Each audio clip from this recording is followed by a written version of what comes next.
eu tenho uma mensagem do além para você. Em um momento de angústia você caminha pelas ruas da cidade e se depara com um rapaz entregando folhetos. Ele se aproxima e lhe entrega um que diz: se tem dúvidas e necessita de respostas para tomar as melhores decisões, venha se consultar com Madame Iris. Apesar da sua curiosidade em ter uma experiência mística, você decide jogar o folheto em uma lixeira e continua a caminhada. Mas, após 10 minutos, depara-se com outro folheto, dessa vez, jogado na calçada, e nesse está escrito: queremos lhe ajudar a encontrar o caminho para a sua verdadeira felicidade. Venha se consultar com Madame Iris. Nesse instante, você começa a presumir que tais anúncios não foram ao seu encontro por acaso. Afinal, você é alguém que rejeita o acaso e acredita que tudo tem um propósito. Você toma coragem e vai até o endereço, e, enquanto sobe as escadas do escritório, consegue sentir um cheiro agradável de incenso. Ao entrar na recepção, um jovem simpático lhe atende e acompanha até a sala de Madame Iris. O recepcionista lhe pede para desligar o celular, sentar-se na cadeira de couro macia que fica ao redor da mesa de centro e esperar. Enquanto espera, seus olhos navegam pelas paredes e se deparam com quadros multicoloridos, símbolos, velas, cristais, e, ao fundo, uma bela estante de livros que parecem ser raros e conter um conhecimento singular. Suas mãos ainda nervosas deslizam sobre a toalha da mesa, que contém uma estampa enigmática e renda dourada nas bordas. Quase que inaudível você percebe uma música, uma melodia bem relaxante. Madame Iris adentra a sala com um sorriso no rosto, um sorriso de quem lhe conhece há décadas e pede desculpas por lhe fazer esperar. Você sorri de volta e diz: imagina, até que foi rápido. Madame Iris senta do outro lado da mesa na sua frente, segura suas mãos de forma suave e, com uma voz delicada, olhando nos seus olhos, diz: muitas vezes, o mundo espiritual me apresenta coisas de forma misteriosa, por isso a sua ajuda é muito importante na revelação da mensagem. Ainda mantendo o contato visual constante, Madame Iris afirma que todas as pessoas têm a capacidade de falar com o mundo exterior. Entretanto, o que ela fez para evoluir nesse dom natural foi sacrificar os prazeres do mundo terreno e se dedicar exclusivamente aos estudos milenares da comunicação transcendental. Ela continua: sinto que o seu caminho até aqui foi repleto de dúvidas, e por vezes quis desistir. Sinto também seu coração apertado, como se houvesse uma pendência que te impossibilita de buscar a felicidade. Estou sendo clara? Você balança a cabeça positivamente e fala que a primeira vez que encontrou o folheto dela o amassou e jogou fora, porém depois percebeu que ir até ela era uma espécie de chamado. Madame Iris argumenta que isso ocorreu pelo orgulho que tem de ser um pensador independente, e não aceitar o que as pessoas lhe oferecem sem a apresentação de uma comprovação satisfatória. Meia hora depois, você sai do escritório convicto que viveu uma experiência incomum, acreditando que esteve frente a frente com uma pessoa que revelou os seus segredos mais íntimos, de alguém que soube descrever seus sentimentos de uma forma tão clara e objetiva que nem você conseguiria. Entretanto, você foi vítima de um golpe, e não percebeu que cada detalhe na sua consulta foi minuciosamente desenvolvido para te enganar. No decorrer deste capítulo você saberá como isso foi possível. No ano de 2006 no Brasil, uma emissora de TV convidou 40 pessoas para participarem de uma experiência paranormal chamada pelos produtores de Operação Bola de Cristal. A produção do programa montou um cenário com cadeiras, som e iluminação. As pessoas que haviam se candidatado voluntariamente para participarem do quadro se assentaram, e o apresentador do programa chamou ao centro do palco o homem que seria responsável pela experiência, o suposto paranormal Ângelo. Ângelo adentra ao centro do palco e, com uma performance mística, inicia sua apresentação falando que, quando olha para uma pessoa, ele vê, sente e percebe coisas de cores diversas, e assim como a Madame Iris, ele diz: essas mensagens estão sempre corretas, mas, às vezes, é difícil interpretá-las. Então, eu peço por isso a colaboração de todos vocês. Durante a apresentação, Ângelo escolheu 9 indivíduos, e falou com eles de forma direta e pessoal. Ao final da apresentação, os 9 foram até uma sala isolada, onde foi solicitado que julgassem o nível de acertos de Ângelo com notas de 0 a 10, onde 0 seria muito ruim e 10 excelente. Todos atribuíram nota máxima à qualidade das previsões de Ângelo. Alguns participantes ainda relataram a experiência da seguinte forma: como se eu estivesse ali falando com uma pessoa que soubesse muito da minha vida, que estivesse comigo 24 horas por dia. Ele leu a minha alma, essa é a grande verdade, afirmou a participante Silvia de Moura. Segundo Fernanda Santos da Silva, a opinião dele é a opinião de alguém que falou de toda a minha vida e nunca me viu. Já para Darana de Araújo, falou do meu quarto. Ele falou tudo certinho, nenhum equívoco. A sensibilidade dele capta.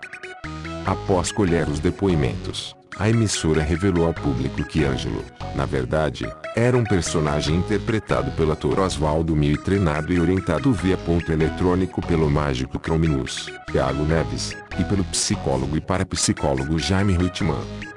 A emissora também disse que o objetivo do experimento era demonstrar como charlatões fazem para enganar as pessoas comuns.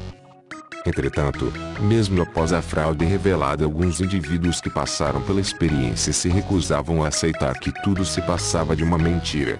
Foi quando Reutemann disse, de forma brilhante, que o poder do charlatão é tão grande que, mesmo ele dizendo que é uma farsa, as pessoas se recusam a aceitar. Em 1988, o mágico especialista em fraudes James Randi, 1928, havia feito uma trama parecida, porém com o objetivo de mostrar como a mídia australiana era crédula e crítica quando o assunto era paranormalidade. Randi instruiu e treinou seu amigo José Alvarez para que o mesmo simulasse ser um paranormal capaz de se comunicar com o espírito milenar de Carlos. Para deixar a armação mais convincente e aplicar um pouco de credibilidade à personagem, Randi e Alvarez criaram reportagens de jornais e revistas falsas, gravaram simulações de entrevistas em rádios e apresentações em teatros que nunca haviam acontecido.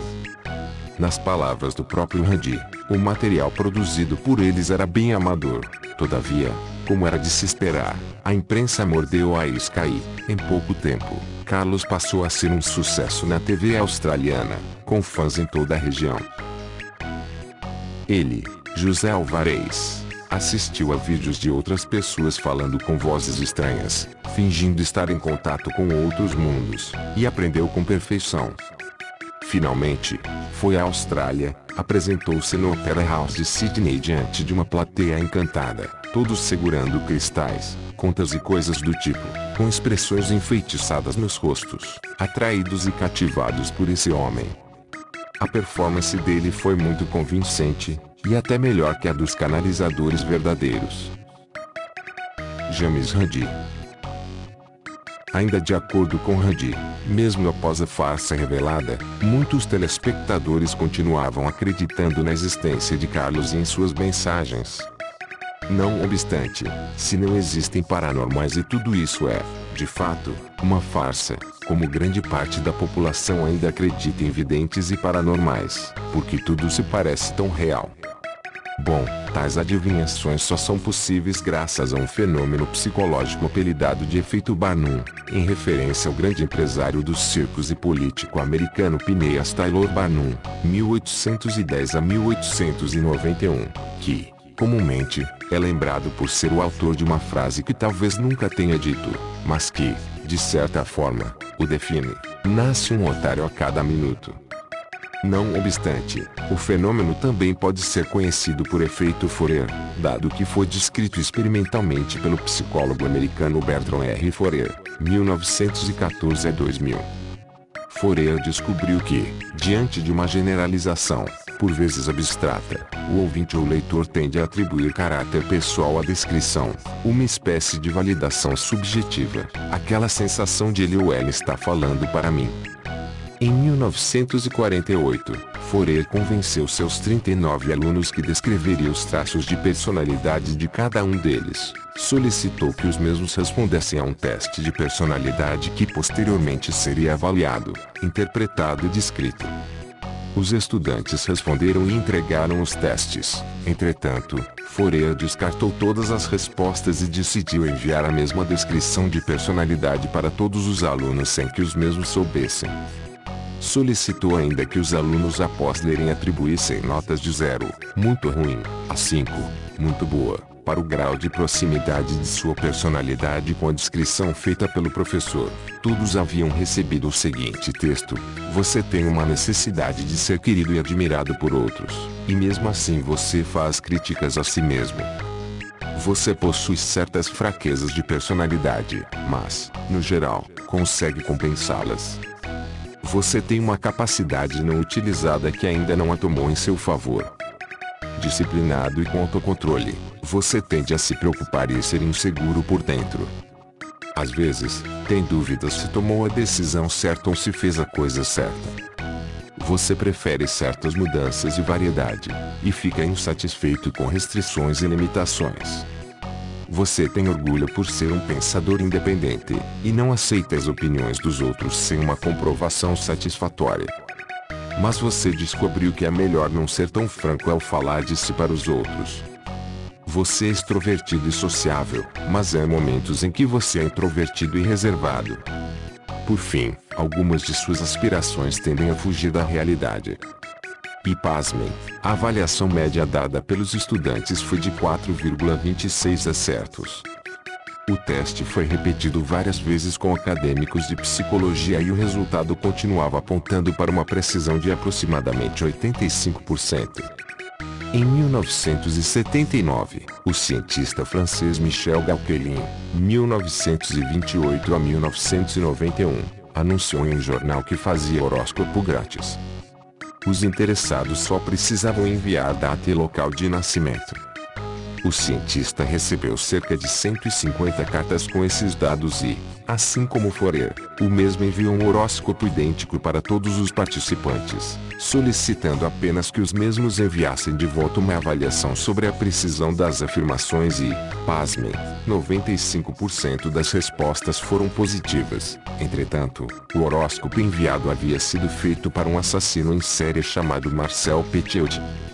Em 1997, o programa alemão Quark-Q também entregou uma descrição astrológica de um assassino em série para 200 convidados e 75% avaliaram de forma positiva e pessoal.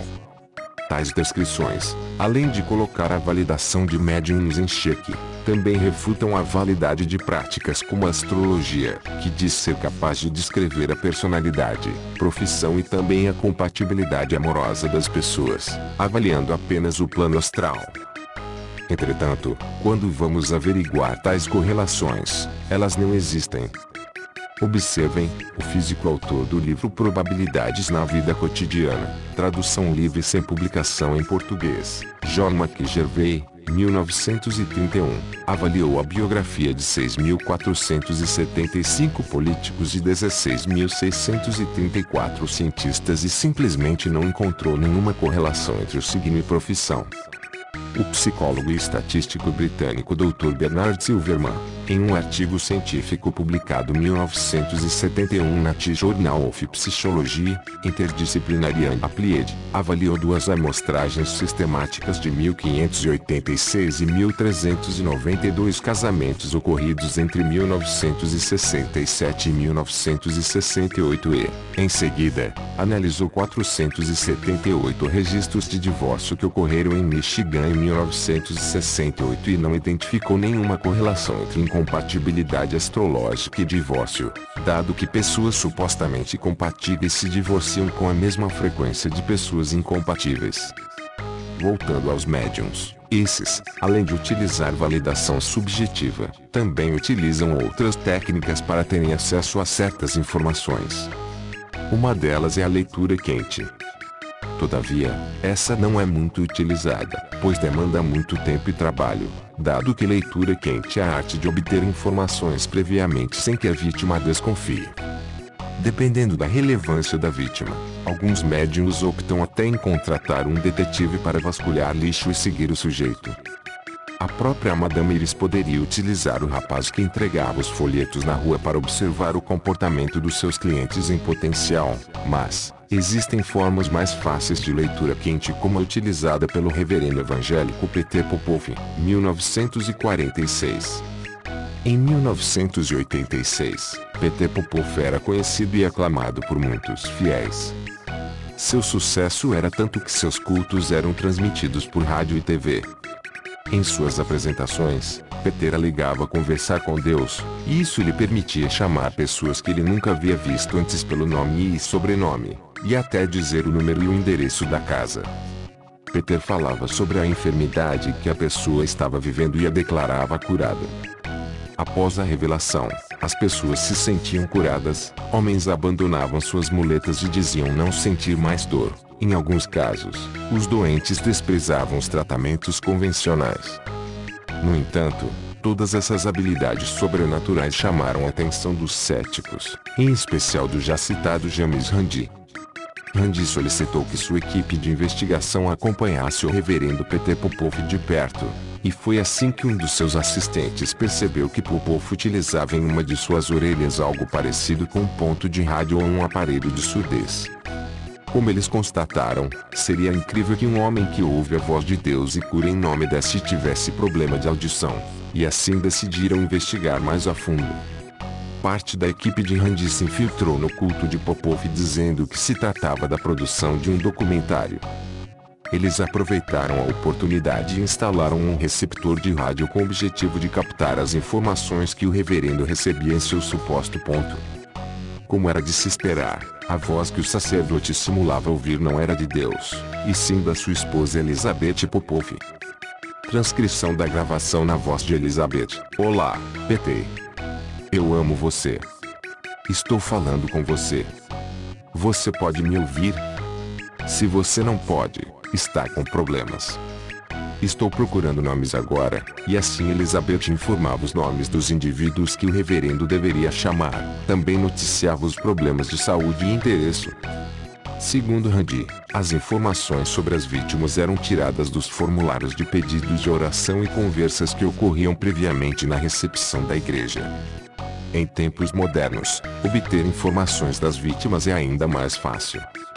Em 2012, na Bélgica, uma agência publicitária montou uma tenda paranormal em uma praça em Bruxelas, e, para justificar as câmeras, alegaram que se tratava de um programa de TV. Durante o dia, a tenda recebeu várias pessoas. Dentro desta, estava um homem de branco chamado Davi. Os indivíduos, ao adentrarem a tenda, informavam seus nomes à recepcionista, que os levava até o interior desta para se consultar com o vidente Davi.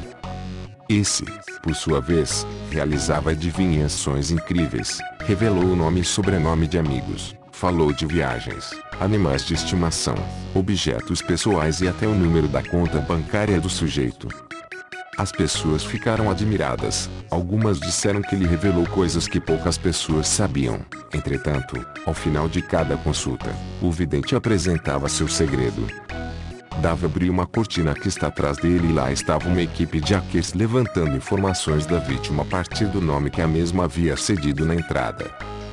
À medida que os especialistas conseguiam informações, eles revelavam ao ator por um radiotransmissor. Toda aquela produção foi a forma que a Fedelfin, Federação de Setor Financeiro da Bélgica, encontrou para chamar a atenção das pessoas sobre as informações que elas disponibilizam na internet. Sua vida está online. E pode ser usada contra você, dizia a campanha. Como disse, a leitura quente é um processo um pouco rebuscado, por isso não é muito utilizada pela maioria dos charlatões. Esses preferem uma técnica mais simples chamada de leitura fria. Assim, conseguem retirar informações da vítima por meio da leitura corporal, aparência e até o tom de voz. Também utilizam uma série de elementos que facilitam esse método de leitura. Apresentarei uma série de artimanhas utilizadas por eles. Os supostos médiums, de modo geral, apostam no ambiente, um ambiente que lhes apresente credibilidade com um clima místico. Sabem que a atmosfera somada aos preconceitos da vítima deixarão mais suscetível e crédula. Um espaço igual ao da Madame Iris, com muitos livros e cristais, cumpre esse papel de impressionar. Quando esse suposto médium se depara com a vítima, ele a analisa nos mínimos detalhes, visto que a aparência pode proporcionar a ele informações valiosas sobre a personalidade. Por isso, analisa a idade, elementos como pingentes, brincos, a presença ou ausência de aliança de compromisso ou casamento, marca de anel no dedo, corte de cabelo, roupa, suor e até o perfume. Outra coisa que os charlatões sabem é o motivo que faz alguém ir ao seu encontro, e esses geralmente são três: saúde, dinheiro e amor. Só com esses detalhes, uma pessoa treinada é capaz de fazer uma rica análise.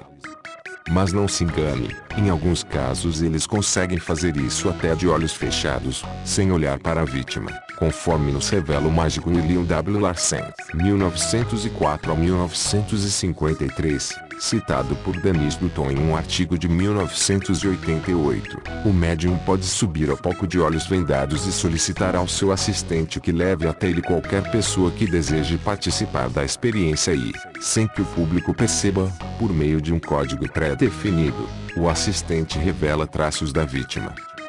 Por exemplo, ao dizer, "Estou aqui com uma moça", o assistente quer dizer que o indivíduo tem entre 20 e 30 anos, ... uma senhora 30 a 55, e ponto. Uma senhora muito bonita, quer dizer mais de 55 anos. Larsen revela que o mesmo serve para os homens, e só por meio dessa informação é possível fazer afirmações surpreendentes de até 150 palavras. Para o sujeito de 30 a 55 anos, ele diz que é possível falar de talentos artísticos que não foram aproveitados ou os três relacionados ao desejo de ganhar dinheiro. Larsen escreve isso em 1929, quando o gênero ainda definia as tarefas e vida dos indivíduos. Em virtude disso, utilizava gatilhos como o estresse financeiro apenas para homens de meia idade. Entretanto, hoje, com a quantidade de pesquisas de opinião pública sobre medos, previsões econômicas, índices de desemprego, dívida, e até pesquisas eleitorais, podem fornecer a um leitor experiente um campo fértil para suas adivinhações. Munir-se de pesquisa para ler o público não é muito diferente da forma que as agências publicitárias fazem. Afinal, estudar o público e o mercado é a condição de sucesso de qualquer produto. Ter habilidades artísticas e boa desenvoltura diante do público também tem o seu valor, como revela Ian Holland, conhecido como o melhor profissional de leitura fria do mundo. A postura amigável, tom de voz calmo e simpático, contato visual constante e cabeça levemente inclinada para o lado enquanto escuta são imprescindíveis. Holland e outros especialistas como o psicólogo Michael Shermer dizem que parte do sucesso do charlatão é iniciar o discurso apresentando seus poderes, e deixar claro que o mundo espiritual se comunica de forma misteriosa, por isso é necessário que a vítima o ajude na revelação da mensagem do além. Dessa forma, o charlatão, além de quebrar a resistência da vítima em ceder informações, também se protege caso a consulta seja um fracasso. Um comportamento parecido ao dos reverendos que alegam curar pela fé que, em face do fracasso, responsabilizam o doente por não ter fé suficiente. Além do mais, o charlatão é especialista em transformar o fracasso em oportunidade. Ele pode alegar que não consegue ler a vida da vítima, pois a mesma está carregada por espíritos de inveja, e por isso receitará a ela um banho de sais para descarrego. Nesse meio tempo, ele pode obter informações a respeito dessa pessoa de outras formas, ou até mesmo insistir na ideia da inveja e perguntar se o sujeito conhece muitas pessoas que invejam, e assim a vítima lhe revelará elementos que podem ser utilizados sem que o mesmo perceba que forneceu.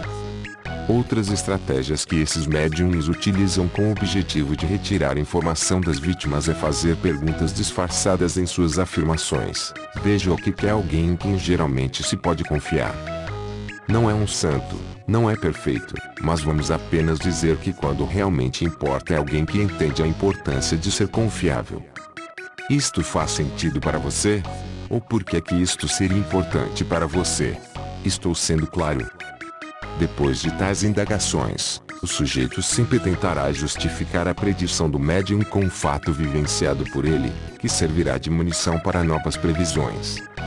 O que a vítima tem dificuldade de perceber é que o processo de previsão só acontece na mente dela e as informações relevantes geralmente são apresentadas pela própria vítima impressionada pelo efeito Fourier. Observe o que ocorreu na já citada Operação Bola de Cristal. O ator se direcionou a uma senhora de aproximadamente 50 anos e ao seu filho com cerca de 30 anos e disse uma frase vaga com o objetivo de pescar informações. Me vem uma casa e que tinha muita gente, e deixou de ter gente. Após sua fala, a senhora revelou que Ângelo estava descrevendo a casa de seus pais antes do falecimento deles. Com essa informação, o ator olha para o filho e deduz: você não tirou tanto proveito disso? E a mãe responde pelo filho dizendo ele tinha 5 anos, só. O ator pensa mais um pouco e indaga: você, filho, se sente culpado por não ter chorado na morte deles? De você se sentir insensível, falar, caramba, uma coisa tão séria eu subjuguei daquela forma. O filho fica extremamente impressionado e se abre para o ator. No final da apresentação, o mesmo disse à equipe que o vidente havia revelado algo que ele nunca havia compartilhado com ninguém. De fato, parece uma revelação surpreendente, mas a equipe tinha conhecimento que crianças de pouca idade diante da morte de um parente não entendem o que está acontecendo, e, em vista disso, tendem a não chorar. Outro artifício utilizado por esses supostos médiuns é falar sobre objetos pessoais. Geralmente nesse momento tudo fica mais impressionante, mas, na verdade, é a mesma manipulação. Ao indagar frases como vejo um móvel antigo ou uma foto com pessoas felizes, eles sabem que a maioria de nós carrega lembranças de um móvel antigo, e que todos podem contar histórias sobre uma foto.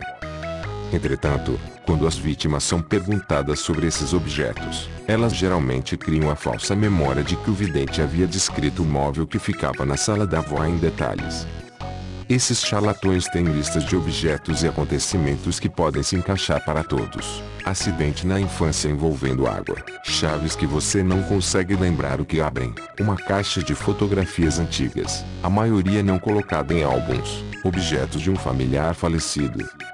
Além disso, podem transformar erros em acertos. Você não se lembra daquele acidente na infância envolvendo água?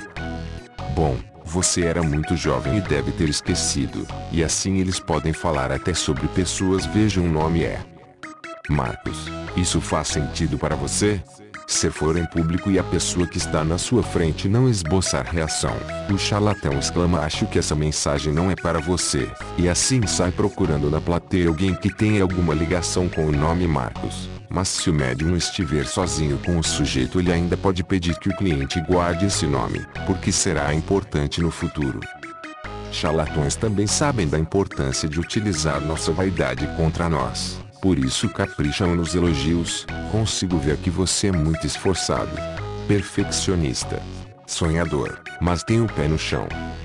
Dificilmente um charlatão dirá à sua vítima que ela é preguiçosa, que não consegue um emprego melhor porque não se esforçou o suficiente. Afinal, o cliente não está pagando para ser ofendido. Em virtude disso, apostam em frases de autoajuda e conhecimento popular, e, se o cliente está ansioso, por que não dizer: tenha calma que o sucesso é garantido.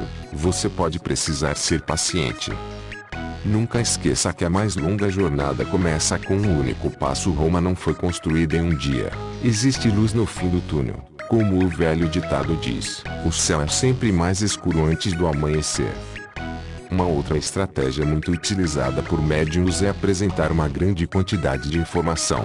Dessa forma nosso cérebro se encarregará de dar significado a elas, e as que não tiverem correlação simplesmente serão ignoradas. Conforme apresenta Ian Holland, no decorrer de uma leitura bem-sucedida, o psíquico pode fornecer a maioria das palavras, mas é o cliente que fornece o maior significado e toda a importância.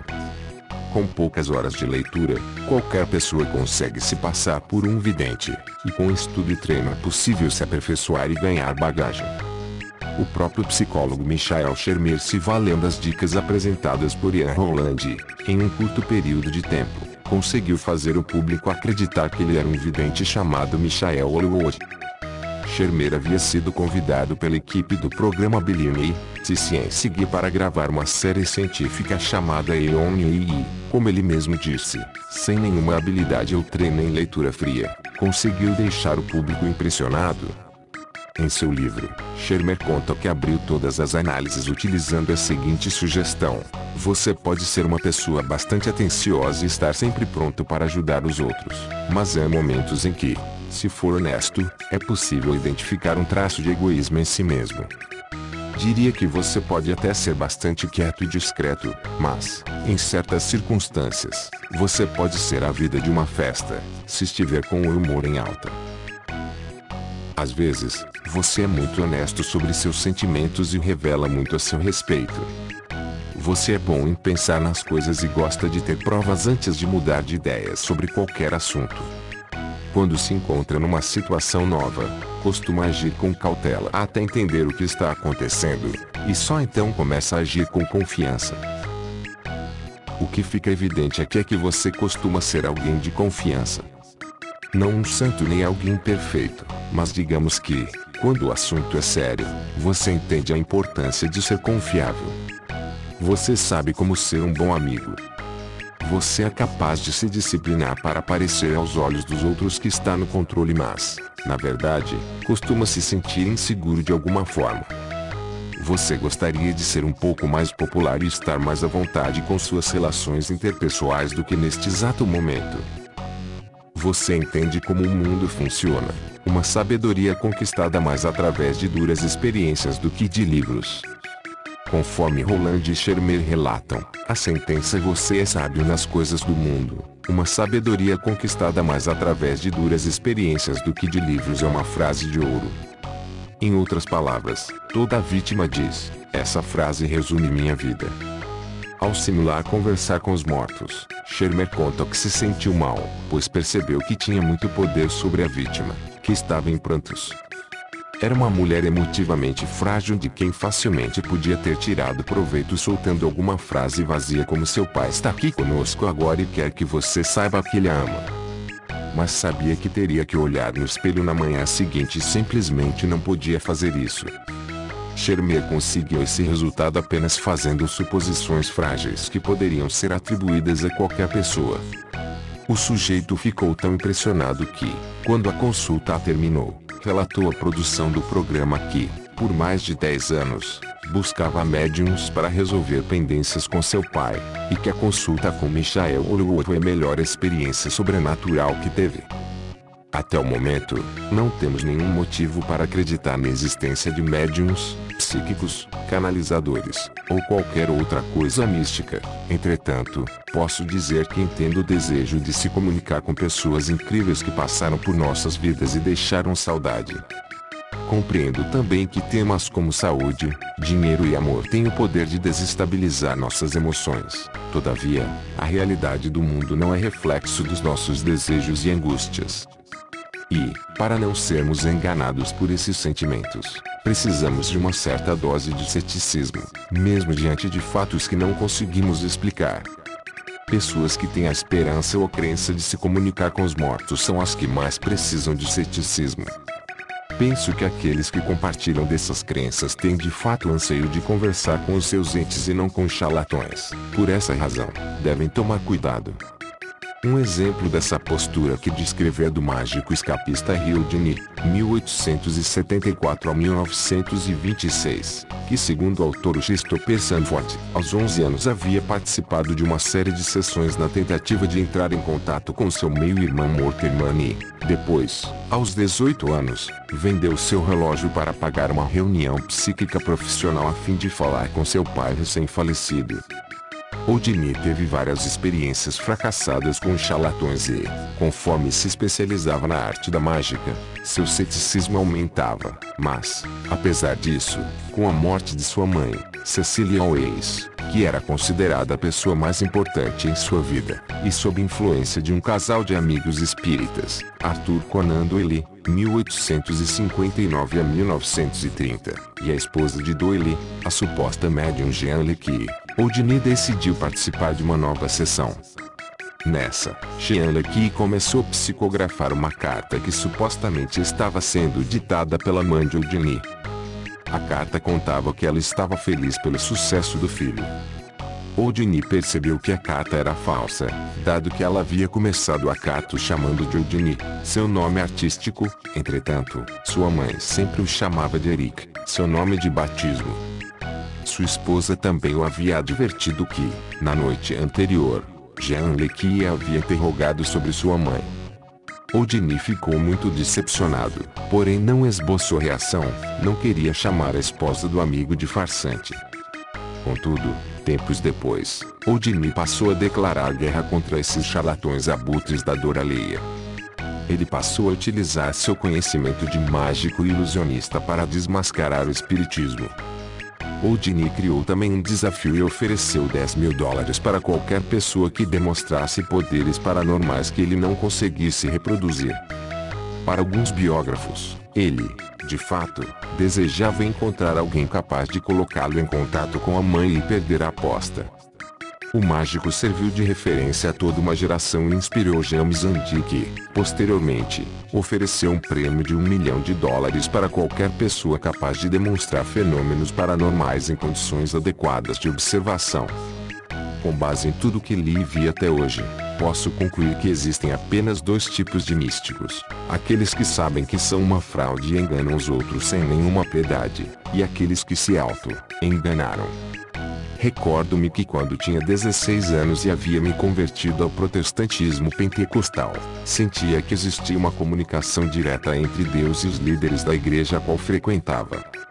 Percebia que Deus fazia revelações sobre nossas vidas por meio desses líderes. Havia também aprendido que todas as coisas eram possíveis para aqueles que acreditavam, e, por isso, passei a dedicar minha vida em busca de ter uma comunicação real com Deus, assim como meus líderes. Passei a orar e jejuar dia após dia em busca dessa intimidade. Um dia, enquanto voltava da minha aula de música em uma cidade vizinha, encontrei uma mulher que estava um pouco abatida. Senti que Deus queria que eu fosse falar com ela. Tive um pouco de vergonha, mas, ao mesmo tempo, identifiquei a voz de Deus mais alto. Atravessei a rua e fui até aquela mulher que nunca tinha visto antes. Lembro-me que falei algo do tipo: mulher, Deus manda te falar que Ele está colhendo suas lágrimas e ouvindo suas orações. Não tema, porque os planos dele na sua vida são grandes. Continuei falando por alguns minutos. A mulher começou a chorar, e eu também, uma vez que havia atingido meu objetivo de ser usado por Deus. Hoje percebo que vitimei e fui vítima das minhas próprias crenças e do meu desejo de acreditar. A voz de Deus que pensei ter ouvido era apenas minha mente reagindo aos sinais de tristeza no rosto daquela mulher e, sem perceber, havia reproduzido palavras vagas que outros pastores e ministros viviam emitindo. Por essas e por outras, o melhor caminho para chegarmos à verdade é examinar os problemas com métodos que se aplicam independentemente da nossa crença, e quanto mais desejo temos de que algo seja verdade, mais criteriosos temos que ser.